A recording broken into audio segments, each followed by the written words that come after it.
Hello class, this is your English educator Sir Sanjay. I welcome you all to yet another YouTube session. Today we have decided to take up the second lesson of unit number 8 of English Honeydew text with the lesson named On the Grasshopper and Cricket. Okay, what is the name of the poem? As you can clearly see, On the Grasshopper and Cricket. It's written by the poet John Keats. Okay, what is the name of the poet class? What is the name of the poet class? John Keats. So John Keats was a really well-renowned poet. Okay, he was, what I can say is he was an English romantic lyric poet. Okay, he's written many wonderful poems. One of them is what we are about to read. Okay, so John Keats, if you know, he was born on October 31, 1795, and then he left the earth on 23rd February 1821. Okay, when did he die? 23rd Feb 1821. Alright, these are a few details I wanted to share about John Keats. Now, see, John Keats has a speciality. What is the speciality we are talking about? He is known for, projecting vivid imagery in his poem. What do we mean by vivid imagery? He'll write lines of the poem in such a manner, that by reading or going through the poem, you can easily imagine flashes of what he is willing to share with the readers will flash in front of your eyes. So this is an example of vivid imagery.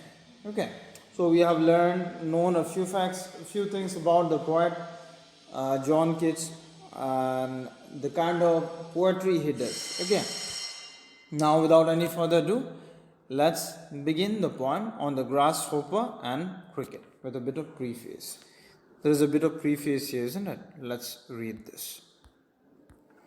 On the Grasshopper and Cricket. So class, I believe you all know what is grasshopper and cricket, isn't it? These are those creepy green colored creature.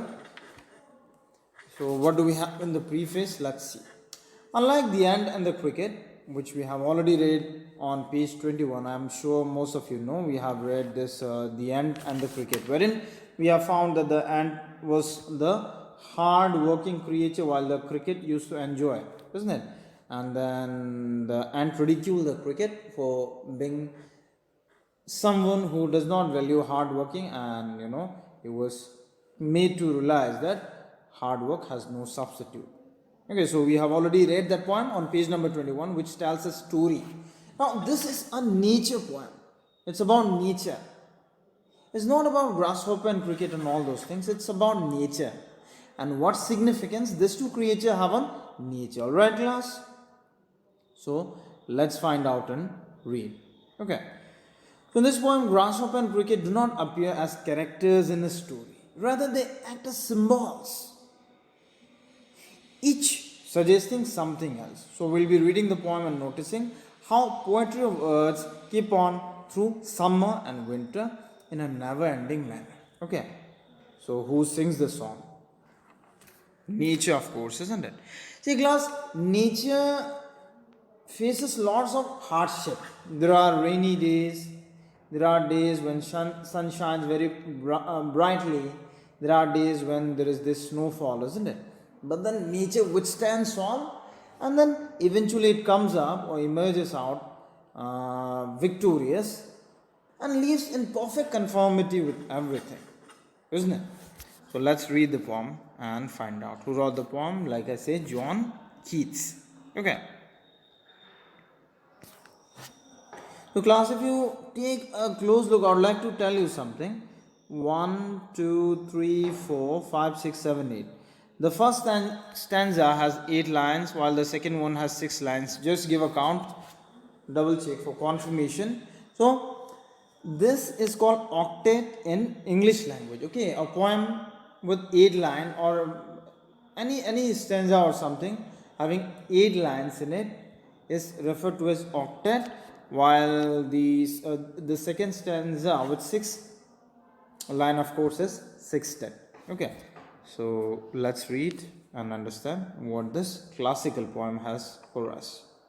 Alright? Let's get back to our screen. Yeah. The poetry of earth is never dead when all the birds are faint with the hot sun. I'll first read the poem and then we'll break it down for you all again. And hide in cooling trees, a voice will run from hedge to hedge about the new mown mead. That is the grasshoppers, he takes the lead.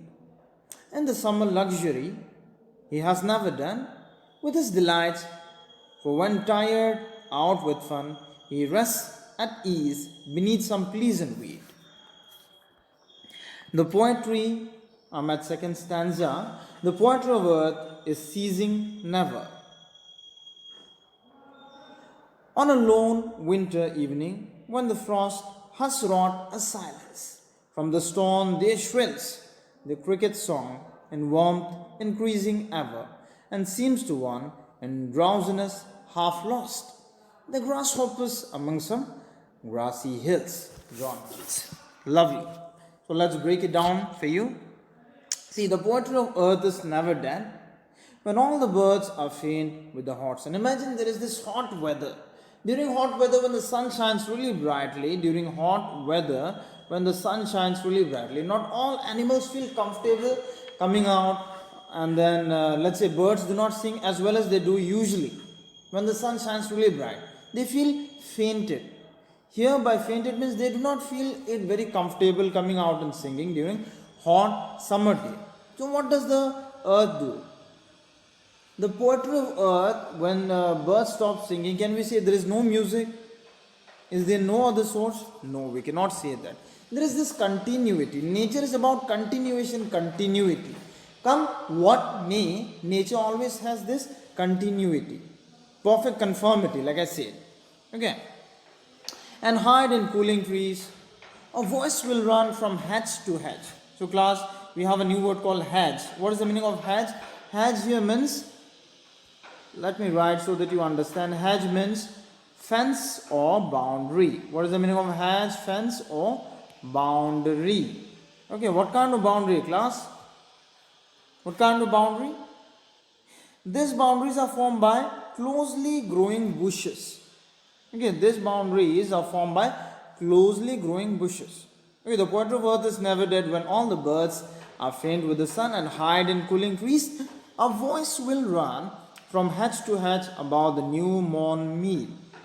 Okay, new mown means freshly trimmed.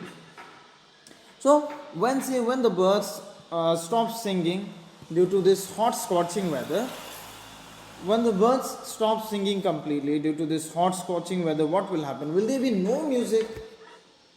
Will there be no melody on earth? The poet says no.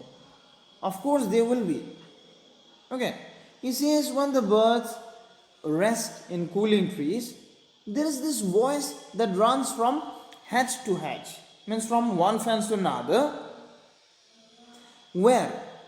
About the new mown mead. Means about the nearby the newly trimmed mead. Mead refers to meadow or grassland. So that is the grasshoppers. So who takes over when the birds stop singing? It is the grasshopper class. So such a beautiful depiction. See, when birds stop singing, the grasshoppers take the lead. Means he takes the charge and then sings. He continues the rhythm, the rhyme of the earth. The poetry of the earth continues. Now the birds have stopped singing. The melody of the earth does not stop there, because who takes over? Like I said, the grasshopper takes it over. Right? He takes the lead. In summer luxury, he has never done. Okay, he takes the lead. In summer luxury, he has never done with his delights. For when he, tired out with fun, he rests at ease beneath some pleasant wind. So, summer is kind of luxury for him, and still the music continues. Why? Because he hides himself, or he rests at ease. He rests quite easily beneath, nearby, or under some pleasant weed, unwanted grass and all, isn't it? So nearby unwanted grass in a meadow, what happens is this grasshopper hides and then keeps on with the music. So birds have stopped singing, but grasshoppers have taken their place and are continuing the tradition, isn't it? The poetry of earth doesn't stop. Now let's take to second stanza. I believe it's clear. In case if you have any doubt, feel free to post them in the form of comment. Okay, moving on to stanza number 2. Here we are, which is a 610. See, it says, the poetry of earth is ceasing never. Ceasing means stop. It does not stop ever. On a lone winter evening, when the frost has wrought a silence. See, class, wrought means to bring about. Frost, of course, we all know, right? Wrought means bring about. During winter season, when it is quite cold, nobody ventures out, isn't it? Forget about birds singing this and that. When it's extremely cold and chilly, what happens is, there is this silence. But in this moment of silence, when the frost or ice cold has brought about this undue silence, from the stone there shrills the cricket song. So from nearby the stone, cricket song. Cricket starts producing this shrill noise. Means there is this continuation of sound. In warmth, increasing ever.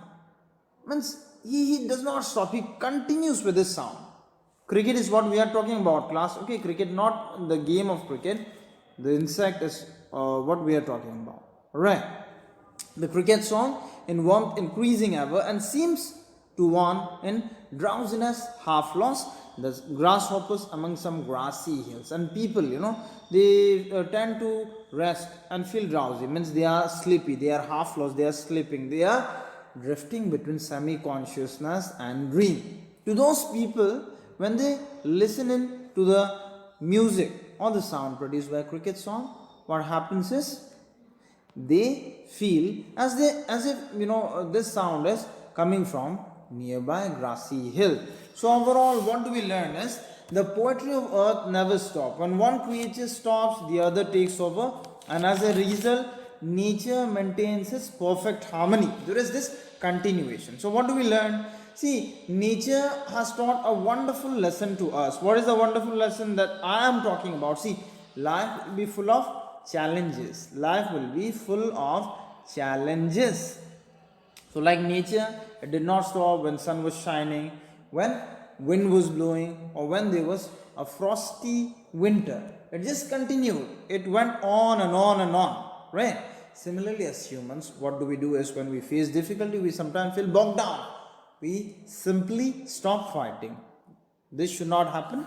The poet is suggesting that there will be ups and downs in life. Just keep going. Alright. So with this, we come to a conclusion of a lovely poem written by John Keats. Okay. Let's see what do we have in the exercise section. Alright. See, you have learned some new word, rods and shrills, I've told you. I also have shared some other meanings with you all. Okay, class, before discussing this exercises, I would like to tell you about the literary devices used in this poem. What are literary devices? Various devices employed by a poet in order to bring about rhyme and rhythm, isn't it? So let's quickly discuss the literary devices used by the poet in the poem. I believe you're ready. So like I say, stanza 1 is an octet containing 8 lines, right? In order to find literary device, I need to check out the last word of each line of a given poem. So the first word here is that, and the second word is sun. They do not rhyme.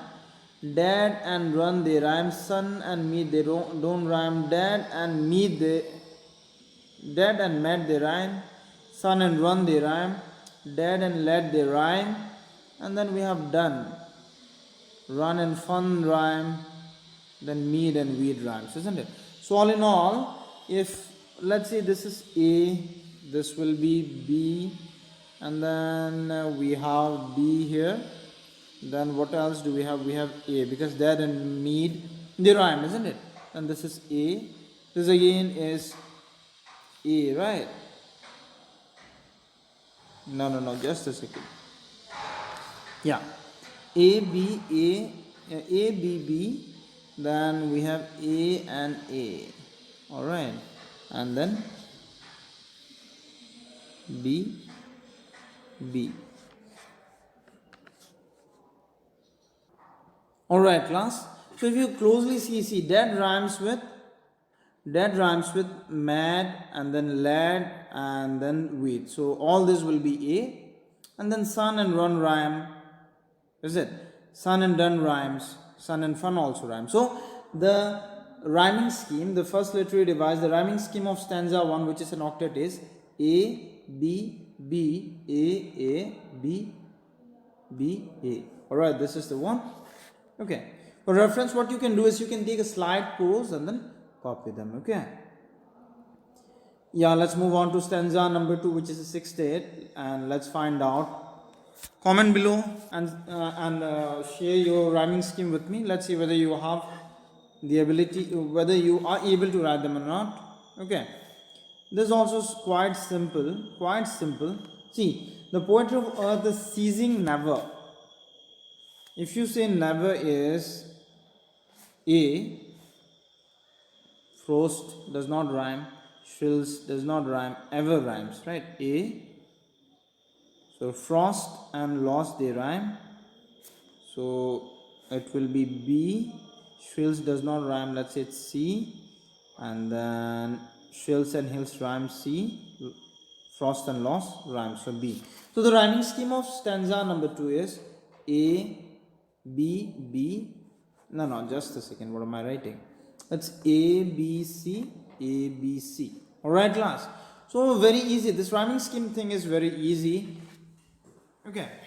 So other than this, there are some other literary devices employed by the poet in this poem. Let's learn. I'll be using this blank space so that I am about to share important things with you. The second one is personification. Do you know what is personification? Very simple. Personification is that literary device in which you use non-living things and project them or show them in a manner or talk about them in a manner as though they are living. Okay. For example, you must have seen this story or heard or read this story called The Beauty and the Beast, isn't it? In that story, everything speaks. Cup speaks, table speaks. So that is an example of personification. Alright. So do we have any personification in this poem? Let's find out. The poetry of earth is never dead. Yes, class. Obviously, we have a literary device here. See, it says, when the frost has wrought a silence. From stone, there shrills this and that. So this, when the frost has wrought a silence. So this two line depicts usage of personification here, wherein frost is projected to be something. Okay. Moving on. Do we have any other literary device? Of course we have. We have another literary device by the name Oxymoron. This concept must be new for you. Oxymoron is very easy. What is oxymoron? You got to know this first. Oxymoron is that literary device wherein two contradictory terms are combined. Okay. That literary device wherein two opposing or contradictory terms are what happened? Combined. Okay. Do I give an example? Or will you be able? There are plenty of examples. There might be some examples in the poem wherein two opposing words are used. Of course, see. Stanza 1, line number 8. Pleasing weed. Weed are unwanted plant. How can something which is unwanted, something that you do not long for, wish for, be pleasing? So, pleasant weed. This is an example of oxymoron. So, comment below and tell me whether there are more. Okay. Moving on. Do we have any other literary device? The answer is yes, of course. We have something called enjambment. Enjambment is nothing, class. It's very simple, wherein we continue a sentence without pause or punctuation beyond the end of a line or stanza in a poem. Okay. So do we have any example of enjambment there? I'll show you practically so that you understand very easily, alright?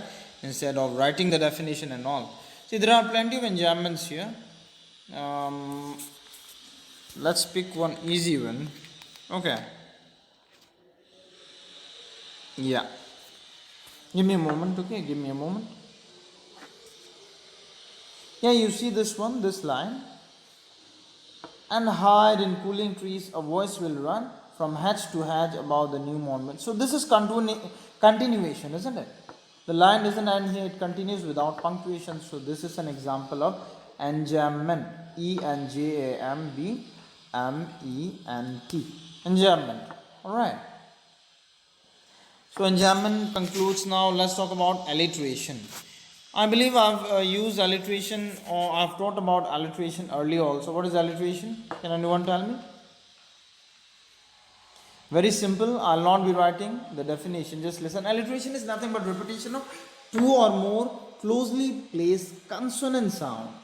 Two or more closely placed consonant sound in a given line of the poem. Okay. Remember the consonant for two or more words to have alliteration, the consonant sound has to be there in the first letter only. Okay, it has to be closely placed. So do we have any alliteration in the poem? Let's find out. When all the birds, first line, we do not have any alliteration. Second one, we do not have any. Third line as well, there is none. Of course, fourth line, we have an alliteration. See, from hedge to hedge, H and H is repeating. That is an example. Again, we have one here. See, moon, man, This is an example. Okay, what did I say about alliteration? That literary device in which two or more closely placed consonant sound repeats. Okay, so find out more if there is any.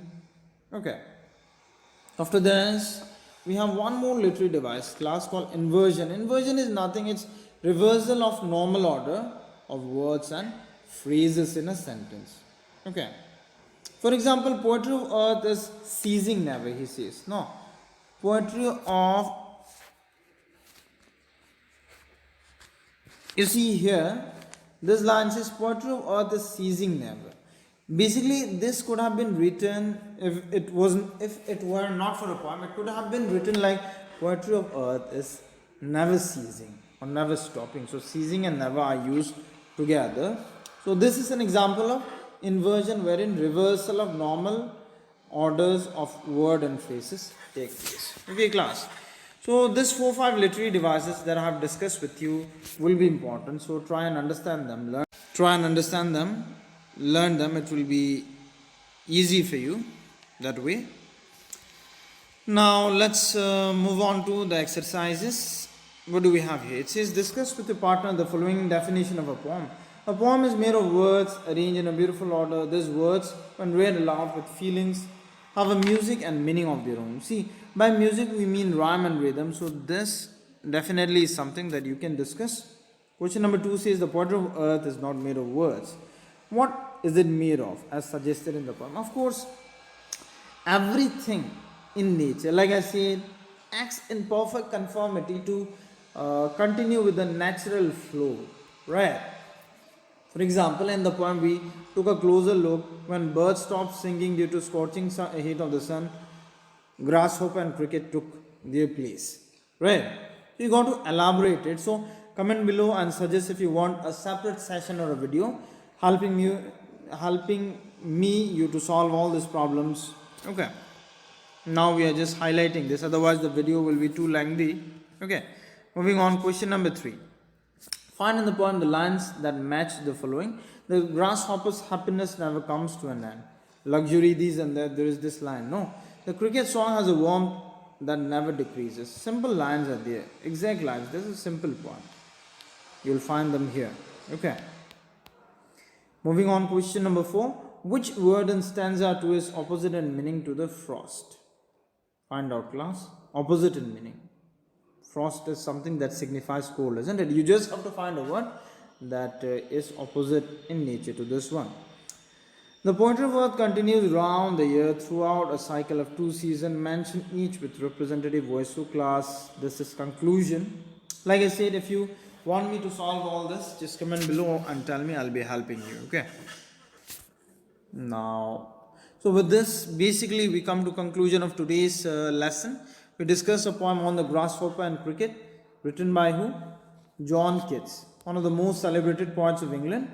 He's beautifully written this poem and it has a wonderful message. We also took a closer look or a quick look at the literary devices employed by the poet. So class, let's conclude the session here. Thank you everyone for joining in. It was wonderful to have shared experience of this lesson with all. Thank you. Have a great time. Keep learning. If you have enjoyed the work, make sure to like it, share it with people who have not been able to, enjoy going to school regularly due to pandemic, of course. So bye bye.